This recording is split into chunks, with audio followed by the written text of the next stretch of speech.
ከመውለዴ ከአንድ ወር በፊት የመውለጃ የመታረሻ የለኝም። ሶ እንደ የመውለጃ እንድትረዱኝ የቤቢ ሻወር የመታረሻ እንድትረዱኝ ነው የቀጠሮ ጌሜን ከመውለዴ ከአንድ ወር በፊት ያደረኩት። ጁን ነው የምወልደው። ሜይ 2 ነው። ጁን 2 ነው ኤክስፔክቴሽን ዴቴ። ሜይ 2 ነው የቀጠሮ ጌሜ። ምንድን ነው የሚያስቃቸው? የሰው ልጅ ችግሩን በግልጽ መናገሩ ያስቃል እንዴ? ጉድ አለች ሰላም። ጠሮብሽ ነው? በጣም ቸግሮኝ ነው ማለት ሰው ሆኖ የማይቸገር የለም መቼም እዚህ ምድር ላይ አይደል? ሰው ተቸገርኩ።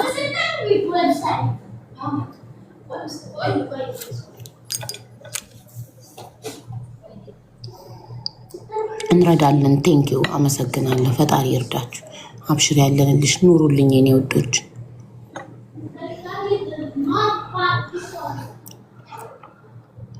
በሰላም ያድርሰን። አሜን።